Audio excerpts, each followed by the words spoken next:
မဆောင်နိုင်ပြောင်းနိုင်တယ်လေအချင်းဆိုတာသစ္စာတရားအတွက်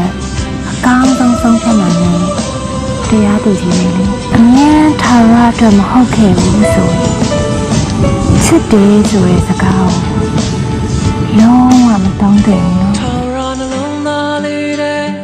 သိမ်းစိတ်လို့ထားကိုမျက်နှာတဲ့ပန်းလေးတစ်ပွင့်ကိုချိန်တွေဟောင်းသွားလဲပဲခုထိမမေ့သေးဘူး